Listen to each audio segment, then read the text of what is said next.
again, would you still go with one ruck? If they're all in good form, no.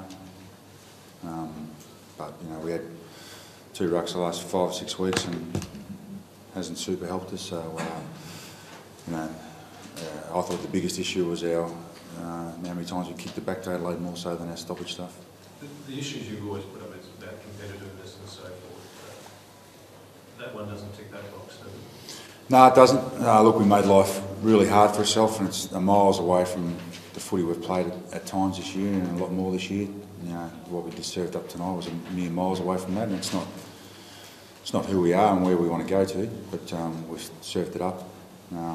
The amount of times we turned the ball over just made it impossible for us to get it back off them and allowed them to score. You impose yourself on when they were so vulnerable that we would have expected them to be even more vulnerable towards the end. Yet they run away with the game. Yeah, our inability to dispossess them, our inability to get the ball off them, which we've been pretty good at most of the year, but we were really poor at getting it back off them today. I don't know what the end up numbers were on it, but they would have made us turn it over, or we turned it over ourselves a huge amount, and we wouldn't be able to get the ball back off them at all. So that was the most disappointing thing. And then their skill level and stuff was at a lot higher level than ours. So what's that saying on Port Adelaide? It's saying where we're at tonight was unacceptable, but it certainly hasn't been us over the year. Last week we were pretty good at getting it back off Geelong. The Bulldogs we weren't, but a long times this year we've been pretty good at dealing with that and getting the ball back off the opposition and being real competitive. And tonight was a million miles off it, but it's not a reflection of, I don't think, of what we've served up so far this year. But we've got to change around quick smart because the team who's coming over here next week will be trying to do the same to us. But is it progress if you take a step like you do against Geelong and then you fall back with a bigger backward step tonight? We took a good step at competitiveness against Geelong, but we didn't take a good step with our ability to move the ball. Our competitiveness and inside stuff was good against Geelong, but to an extent they allow you to do that, and they're pretty good on the outside. But our whole package of how we played tonight was a step backwards, and it's not who we are, not where we want to go to. But it's happened. We've got to go back and learn from it, and keep working at our craft and what we want to do. There's no hiding behind that. Travis, the motivation wouldn't have been short, so how does Port Adelaide do that?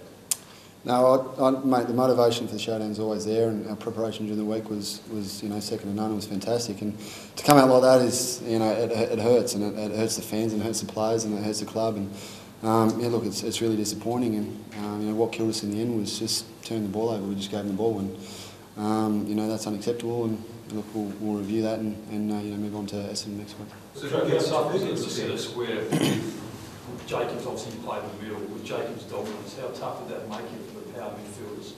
Yeah, look, it is tough. It puts you, behind the ball a little bit, but as midfielders, we got to read that. We got to, read where Jacobs was hitting the ball, and we didn't do that well enough. And look, the only way we can improve on that is to look at it and look forward to next week. But that's.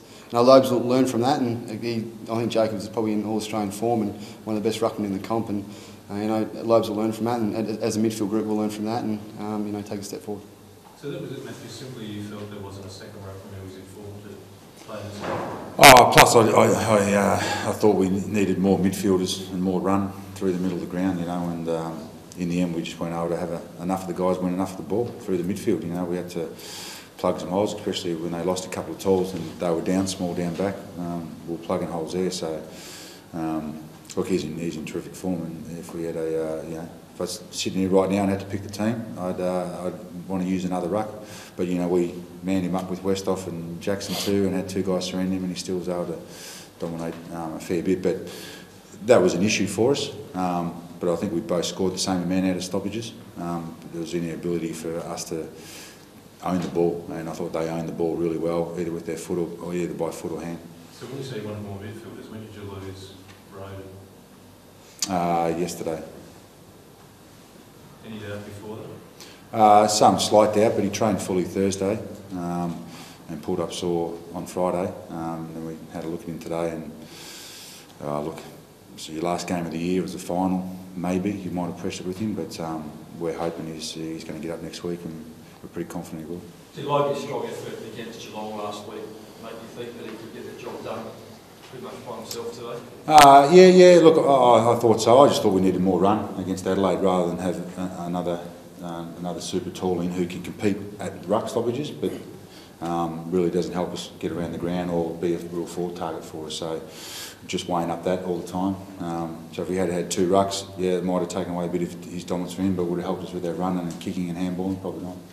Has there been too much of a stop-start season for John Butcher, or do you do? First half of the year was probably okay. Definitely, probably the last month it has been. Yep. And his ability to play and then train, and then play and then train. You know, that stop-start nature, just game on, game off sort of kind of stuff. John needs to, like all young guys, like most players do, need to get on the training track and then play and be able to back that up. So, yeah, there's an issue there, and we'll have a good look at it and discuss it. You know, over the next 2 to 3 weeks, what's best if we just keep playing him, or if we gave him some time off. But you know, a couple of weeks ago we gave him a few weeks off, and he's pulling up sore again. Is that the worst this year in terms of a performance from? No, I thought the Bulldogs probably was. The first half against Richmond probably was. So, you know, I thought we were in the game for the first half, but our ability to give it back to them just made it too hard. So I thought we were in the game with winning the ball and we were defending pretty well, but then we were giving it back to them and undefendable. So it wasn't great by no stretch of the imagination, but you know, I think how we played a few weeks ago against the Bulldogs was probably as bad as we've played. Travis, there's an inevitable question. Does it make you still want to be part of what this journey is going to be at Balfours? Look, mate, I'm happy playing here at the moment. You know, there's a performance like that doesn't play on my mind at all. You know, we've spoken about what I'm going through at the moment. It's got nothing to do with how tonight went, and honestly, that's the furthest thing from my mind. And I just want to play footy and get out there and help the group and get some wins and try and push for a few wins towards the end of the year. Have you told the club that you're not going to make a decision until the end of the season now, or is there a chance you still might make it before the end of the 9 round? I'll make my decision when I'm ready, and I'll continue to talk with my family and the club, and when I'm ready, I'll make my decision. And you had 25 touches today. How was the foot tonight, and how did you see your own performance? Yeah, look, the foot's come up pretty well, and I didn't really feel it during the game. And it's probably just a bit stiff now after the game, and I'll ice up and it'll be fine. But look, it was pretty tough early. I think I fumbled the ball a few times early, but it was good to get out there and get a bit of touch. But unfortunately, we couldn't get the results. So, but yeah, we'll move on from that. Matthew, the skill areas and the turnovers tonight, is the quality there right now on course to turn it around? Look, it has been this year. We're to continue to develop our movement and our kicking. We've tried different players down there, but it's certainly becoming a common trend amongst the AFL. A lot of teams are now turning the ball over when they're coming out of their back line. We've got to get better at it just because that's the way that it's going a bit, and some teams are certainly getting under the pump in that regard. There would have been numerous times today we could have taken the easier option and didn't, or when it was there we just hit the bad one. So I think the personnel's there. We're going to keep developing. We're going to keep trying to bring players in who can kick the ball. But at times they do it well. So it's a combination of a bit of both. Do you start trying to pinpoint players that would be good? No, we need to work on it as a group because our ability to kick the ball inside 50 is as important as rebounding the ball out of our back 50. So it's it's across the whole field of our team. But how much is a concern is McCarthy's disposal? He gets the ball well, but late in the game he's tracking at 29% efficiency, I think. Yeah, John's not happy with the last couple of weeks. I think he's he's one of our most efficient kickers over the year, but the last month has been great for him. He did a lot of work on a Tuesday and Thursday, and then he had the first couple that didn't work for him. So he's one of most of our team today that actually burnt the ball a fair bit. Travis, this is sort of a question that the supporters keep asking. That the issue of the skill level keeps being brought up. And you guys keep saying you keep working at it, and then performances like tonight. What do you say to them about what work you are doing and what progress you're making on those skill areas?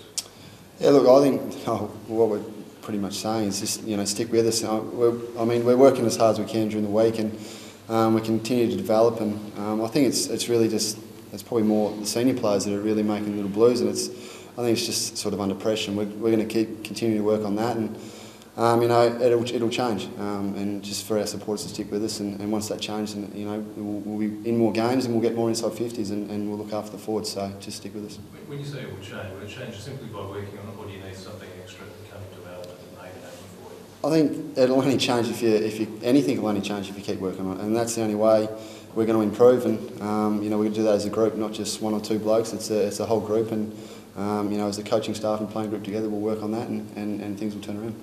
Do you guys get frustrated as much as everyone watching you does when those errors are happening? Yeah, for sure, and I mean, it's the guys that are disposing the ball and the players around as well. I mean, it's never fun turning the ball over and watching the opposition go down and kick a goal, and it's, you know, something that should burn your gut, and then the next time you get the ball, you know, you hit your target. So you know, that's what we'll continue to work on. Matthew's carried a heap of the burden on his shoulders for the past 2 years. Yep. Who's going to unload it for him? Who's going to do it out of the player group that's actually going to say they're taking control of this team? I think it starts with the leadership group, and that's what we're working on.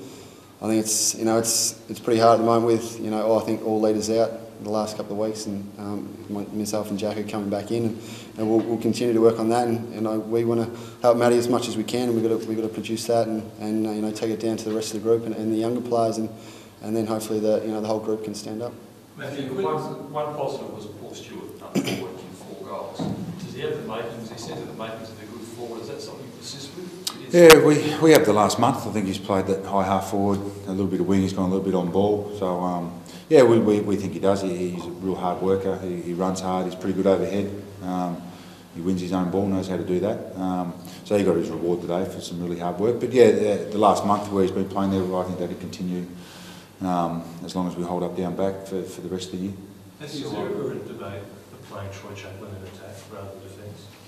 No, we haven't discussed that at all. You know, especially today with Jackson coming back into the side and easing his way back into it. We haven't discussed that at all. Still like the video review? Yeah, look, I was confused a bit by it. All I can say, if it's inconclusive, if it's conclusive, does that overrule an inconclusive call by the umpires?